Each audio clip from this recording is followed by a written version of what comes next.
Welcome to the first episode of Ask Mark and Rob. If y'all want us to use your question in a future episode of Ask Mark and Rob, like I said, just put it in the subject, Ask Mark and Rob, send it to markandrob728@gmail.com. Let's get into it, Get into it, man. How do y'all feel about gays? Listen, I'm not prejudiced against anybody. If you're gay and you feel good about yourself, you feel comfortable with your sexuality, then more power to you. I believe what Christianity says about being gay. But look, if you don't force your values or your views on me, I don't have a problem with you, man.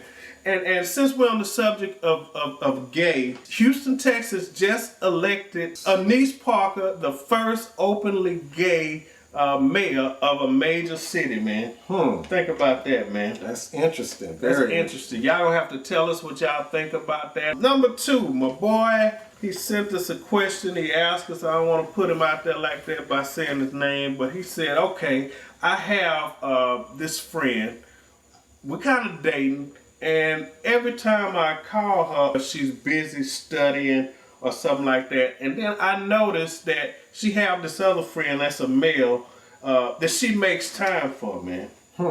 So I think, okay, anytime you are interested in something, you will make time for it, right? Yeah, anything that you're interested in, you make it a priority. You kind of put it up high on your list. Yeah, so I mean, I wouldn't just dump the chick or the girl, but you know what? I'll just probably see other people. Number three, should Tiger Woods quit golf, man? Man, Tiger Woods grew up playing golf. He played golf throughout his whole life. I really do believe that's Tiger Woods' passion. So whenever you take somebody's passion away from them, then what happens? I think he'll be an empty person inside without golf. So if he's offered an ultimatum, golf or marriage, I mean, I don't even think that's fair, man. Yeah, man. I think after you have 11 mistresses, 13, however many it is now, if you have this many affairs and this many other women, it's something missing in your marriage. Definitely. It's something missing. It's something that you're not getting at home. And if this man give up golf for 5 or 10 years and he moves on past his prime, he's not able to play no more. And then what if the relationship still don't work? But you know what? I think he needs to find out and put some attention to what's missing in his relationship, because if that same thing is missing, if he happened to go to another relationship, then it's going to be the same thing. Same thing. The last question is not really a question, but our girl Black Butterfly, shouts out to What's up, Black Butterfly? Y'all check Black Butterfly out. Shouts out to her. She said, you know, Mark and Rob, I think y'all will be good at relationship advice. So we put down the 4 do's and don'ts of any relationship. Now he's the expert, not me. Oh man, you're an expert too, man. Okay, number 1, you have to listen. You have to listen to verbal and non-verbal communication, man. Wow. You have to listen. You have to pay attention to body language and all that stuff. If your spouse or your mate come in and they making these jerky movements and they talking short, they don't want to be bothered, it's something that you did or something that she think that you've done. Yeah, so you're going to have to find the root of the problem. Number two, you have to be able to communicate with your mate. And what I mean communicate, not just talk to your mate. You have to be able to tell your mate is supposed to be, especially if it's your wife, the closest person to you. Supposed to be. So if you tell your mate, your mom is getting on my nerves, or your daddy called here too much, or your family is here too much, or I don't like your friends. Yeah, I don't like your friends, and your mate cannot, she explodes or he explodes if you say something like that. It's a problem. It's a big problem. You cannot communicate with that person. You should be able to tell your mate anything. Anything about anything. Yeah, without them getting offended. Number 3, you have to compromise. Compromise. And it's not like the same person always compromises. Yeah, I mean, it has to be two people compromising. Yep. And I mean, a lot of times you look at people and they might not have $1 in their pocket, but they happy and they're smiling, but they are compromising. And that's what you got to do if you want to have a successful relationship. Yep. Sometimes you have to go to chick flicks. Sometimes you have to go to the in-laws' house. Sometimes you have to go to Christmas. Sometimes you don't want to go. You know what I'm saying? Sometimes you have to compromise. And another thing is you gotta pick your battles. Yeah. Everything is not, you don't fight over everything. Every little thing. You can't do it. Everything ain't the same weight. Leaving some socks on the ground or putting a towel in the wrong place is not the same weight. Or leaving a toilet seat up. Number 4, you have to show your mate that you appreciate them. That's a must.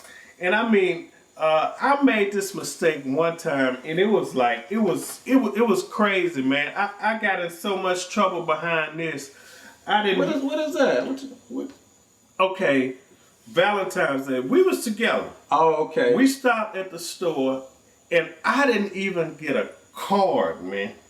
I didn't get a card, and for some reason, women love Valentine's Day. Oh man, he got something. Oh well, I guess hey. He got something, and I was there in the store and still didn't get nothing. And that cost me a lot of problems. That little thing right there, man. You have to show your mates you appreciate them. For me, it starts with Christmas. Christmas, then Valentine's Day, and then the birthday is in April. The anniversary, marriage anniversary. She don't worry about that. Number 1, don't. You cannot be self-centered, man. Forget about that all that me stuff. Me. Have you ever heard somebody use me, my, I? Every word, every sentence that come out their mouth, man. You can't be about just you. When you're in a relationship, it's about the two people, man. Every successful relationship starts with us. Yeah, you start with us. we. Us and we. Number 2, don't. Number 2, revenge. Revenge. You can't always be trying to get somebody back for what they did, man. Now, some stuff you just need to let it go. Let it go, man. Just let it go. Yeah, I can get you back. You did this to me 2 months ago, or you did this to me 3 months ago.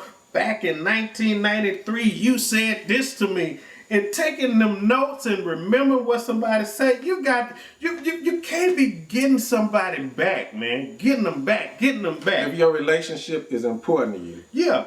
Number 3, you cannot hold grudges. I think that a relationship can survive infidelity, man. And I think a relationship can even survive like domestic violence. Yeah, it probably can, but two people have to be willing to work on it and put all of their energy into correcting that problem and working on it and working on it and working on it. That's right. And if you say, okay, I'm willing to work on it, every time you wake up in the morning, you can't remind that person about what they did to you or what you said to me or you had an affair or you did this. You have to let it go. And if you can't let it go, you need to be out of that relationship. And before you get into another relationship, you gotta fix that. Number 4, you cannot control your mate, man. You cannot control nobody, man. You might as well forget about that. Just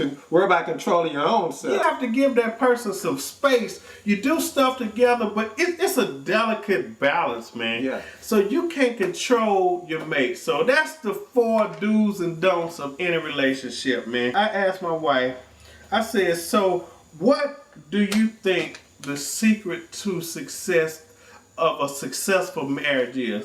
And she said that in a successful marriage, you have to take a lot. Shouts out to the sister-in-law. And that's true. Shouts out to my wife, to the wifey, and shouts out to everybody, all our subscribers and everybody, man. Mechanical Dummy spazzed out over the weekend On Twitter. On Twitter, man. And we just want to say, now it's a whole big thing about his album is not being stocked in these major retailers. If y'all want to go get his album, go get Chris Brown album, support the man if y'all want to. People saying stuff about the CDs in the back, and we're not supporting wife beaters and all that, whatever, man. If that's happening, it's messed up, It's man. messed up. It's messed up. Shouts out to Mechanical Dummy, man. But you know, man, people are people, man. Yeah. People are people. People, unfortunately, that's the way it is, man. You know? Yeah, that's terrible. My old man always told me, man, once you say it, it's out there, man. You can't take it back. Can't take it back, man. Thank y'all for tuning in to the first episode of Ask Mark and Rob. Y'all comment. Let us know what y'all think about all of these things. Anything that we said, man. Anything that we said in the video. Thank y'all for tuning in. Holla at your boys, man. Peace, we out. Peace out.